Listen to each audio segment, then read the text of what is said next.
ওয়ালাইকুম সালাম। কেমন আছেন? আলহামদুলিল্লাহ ভাই, ভালো আছি। আচ্ছা, এটা কি জমির খেতে বসে আছি আমরা? লাউয়ের জমি। কি নাম এটা লাউয়ের?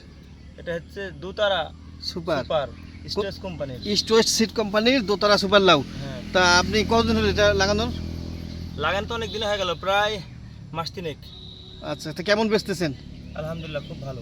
খুব ভালো। কীরকম প্রতিদিন কাটতে পারেন? একদিন পর পর 5 কাঠা দিয়ে আপনি 1-1.5 কাঠা হয়। 5 কাঠা জমিতে 1-1.5 কাঠা। হ্যাঁ, কতটুকু মানে জমি আপনার এটা? হ্যাঁ, কতটুকু জমি আপনার? এটা জমি 1 বিঘি।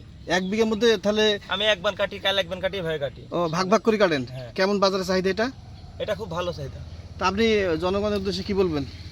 এই লাউ করতে হবে, ভালো লাউ ভালো লাউ করা যাবে। এটা ফলন, রোগ বালাই কম। হুম। এটা সুবিধা, রোগ বালাই কম। হ্যাঁ। গাছে রোগ বালাই মেলা বীজে ভালো হয়। এটা বীজ ভালো। আপনি কি এটা করছিলেন নিজে খাইছেন? হ্যাঁ, খাওয়া তো ভালো। হ্যাঁ, খাওয়া তো ভালো। খাওয়াতে ভালো। হ্যাঁ। আচ্ছা, তাহলে এটা কি আপনি বীজ কোথায় পাইছেন? বীজ আমি প্রদর্শনী উপজেলা কৃষি অফিস দিছে। চারঘাট কৃষি অফিস থেকে আপনাকে প্রদর্শনী দিচ্ছেন, হ্যাঁ? হ্যাঁ। আর সেই প্রদর্শনী বীজ আপনি লাগাইছেন। হ্যাঁ, চাষ করার পরে কৃষি অফিসাররা কি বলতেছে? ভালো। এটা ভালো। মানে এলাকার জনগণ এলাকার জনগণ করবে, দেখেন কতটা। কতটা? আচ্ছা, রাস্তার তাহলে ধারে জমি তো। রাস্তার ধারে মানুষ দেখছে, তাহলে আপনি চাষ করা যাবে এটা, না? হ্যাঁ, অবশ্যই করা যাবে। আচ্ছা, তো